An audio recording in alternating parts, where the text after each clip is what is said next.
El contexto de este devocional es Génesis 43, 1 al 34. Los hermanos tomaron consigo el regalo, una doble cantidad de dinero y a Benjamín, y se dispusieron a partir hacia Egipto. Al llegar, se presentaron ante José. Cuando José vio que Benjamín estaba con ellos, le ordenó al mayordomo de su casa: «Lleva a estos hombres a mi casa y mata una res y prepárala, porque hoy al mediodía estos hombres comerán conmigo».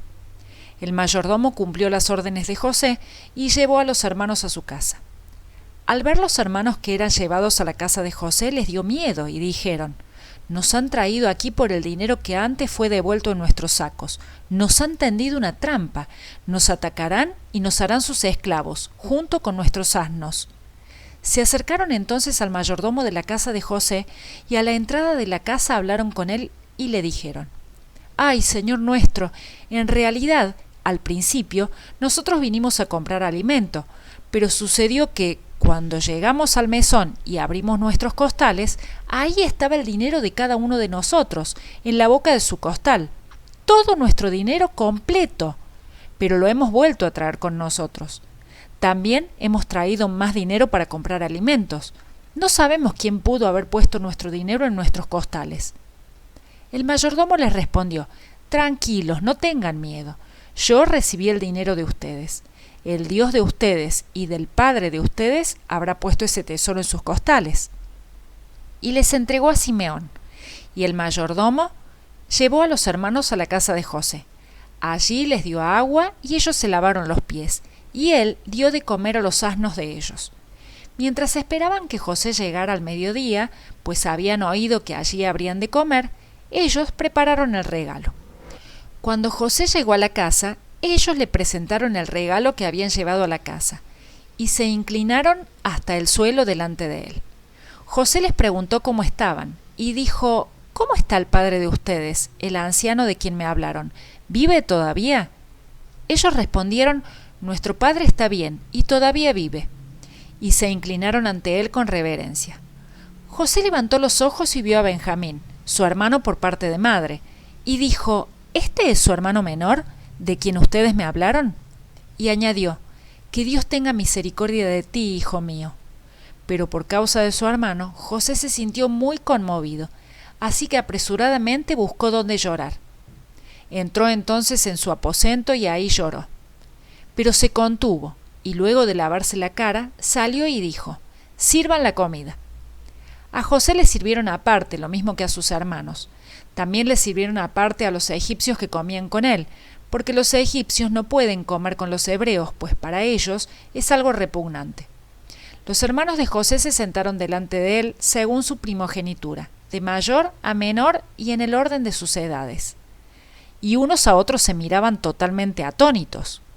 José tomó de las viandas que tenía delante de él y se las dio, pero la porción de Benjamín era 5 veces mayor que la de cualquiera de ellos. Y ellos bebieron y se alegraron con él. Génesis 43, 15 al 34. Finalmente, los hermanos de José habían podido convencer a su padre de que dejara ir con ellos a Benjamín. En realidad, Jacob no había tenido alternativa. Si no permitía que Benjamín viajara con ellos, podía olvidarse de regresar nuevamente a Egipto por alimento, y si no lo hacían, la familia entera moriría debido a la hambruna. Así fue como los hijos de Jacob cargaron sus animales y partieron hacia aquel país llevando consigo a su hermano menor. Al llegar a Egipto, el gobernador ordenó a su propio mayordomo que hiciera todos los preparativos para compartir una cena con estos hombres. El cambio repentino de actitud de este alto funcionario era, sin dudas, sorprendente e inexplicable, y esto obviamente despertó las sospechas de los hermanos de José. Por ese motivo, ellos temieron que tal vez la bondad del líder egipcio fuera solo el preludio de su ejecución. Ahora bien, ¿por qué José invitaba a sus hermanos a su propia casa? El motivo principal era porque quería hablar con ellos en privado. Sin embargo, para estos hombres, que aún no sabían quién era el gobernador de Egipto, todo era muy extraño, y su temor era totalmente comprensible. En su viaje anterior, José los había tratado muy duramente, ¿y ahora los invitaba a su propia casa? En circunstancias normales, semejante invitación hubiese representado un gran honor. No obstante, a estos hombres el privilegio no los hizo sentir halagados. Para ellos, este gesto no presagiaba nada bueno. El remordimiento que sentían por lo que le habían hecho a su hermano tantos años atrás era tan grande que cada cosa que les sucedía los hacía sentir aún más culpables. Y, irónicamente, estos hombres que no habían dudado ni un solo instante en convertir a su hermano José en un esclavo al venderlo a aquellos mercaderes, ahora se sentían aterrados al pensar en la posibilidad de correr la misma suerte. Cuando fueron llevados a la casa de José, los hermanos pensaron que lo mejor que podían hacer en ese momento era explicar al mayordomo lo que había ocurrido con el dinero que habían utilizado para pagar el alimento en el viaje anterior y que misteriosamente había aparecido en sus costales. Para ellos, disculparse con aquel siervo era mucho menos intimidante que tratar directamente con el gobernador. No obstante, después de escucharlos, el mayordomo los tranquilizó. Además de esto, sacó a Simeón de prisión para que se reuniera con ellos, les dio agua para que se lavaran los pies y alimentó a sus animales.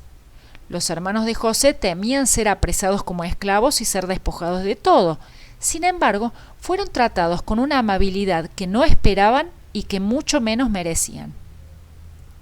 Cuando José llegó a su casa, sus hermanos le presentaron los regalos que habían traído, y en un intento por ganarse su favor, se postraron ante él. Muchos años antes, cuando aún era un jovencito, José había soñado con esta escena. Quizás, sintiéndose orgulloso del lugar de honor que algún día alcanzaría, decidió compartir aquel sueño con sus hermanos. Ellos ya lo odiaban porque era el preferido de su padre, y al contarles el sueño, José solo logró que lo odiaran aún más. En ese entonces, para todos ellos, la idea de que esto sucediera parecía una locura. Sin embargo, ante los propios ojos de José, aquel antiguo sueño se estaba haciendo realidad. Cuando José vio a sus hermanos nuevamente, les preguntó por su padre. Si la amabilidad que este misterioso oficial egipcio había mostrado antes era inusual, esta preocupación por la familia de estos hombres lo era aún más. En ese momento, José fijó su atención en Benjamín. La última vez que José había visto al único hermano que tenía por parte de su madre, Benjamín era tan solo un niñito pequeño. Los años habían pasado y aquel niñito se había convertido en todo un hombre. Reencontrarse nuevamente con él hizo que en el corazón de José se desatara un torbellino de emociones tan irrefrenable que se vio obligado a retirarse de allí para poder llorar a solas, dando rienda suelta a la multitud de sentimientos que lo desbordaban. Con mucho esfuerzo, José logró reponerse y regresar a donde estaban sus hermanos. Una vez allí ordenó que la comida fuera servida. Curiosamente, José había dispuesto que ellos fuesen ubicados por edades, de mayor a menor. Al darse cuenta de esto, los hermanos de José se llenaron de asombro. Y no es para menos, ya que las probabilidades de colocar a estos 11 hombres en su orden preciso de nacimiento es algo así como de 1 en 40 millones. Pero no solo esto sorprendería a los hermanos de José, ya que cuando sirvieron la comida, Benjamín recibió una porción 5 veces mayor que ellos. Al hacer todas estas cosas, José estaba probando a sus hermanos. En el pasado, debido al favoritismo que su padre había demostrado, estos hombres habían sido capaces de deshacerse de José sin sentir una pizca de remordimiento. ¿Cómo reaccionarían ahora al ver que Benjamín estaba siendo favorecido de una manera similar? ¿Se despertaría en ellos los celos, la envidia y el odio que tantos años antes habían sentido por José? Piénsalo. Cuando somos probados y fallamos, debemos esperar que Dios haga los arreglos necesarios para que en otro momento podamos, entre comillas, hacer el examen de nuevo. Sin lugar a dudas, saber esto debería ser un gran incentivo para aprobar el examen la primera vez.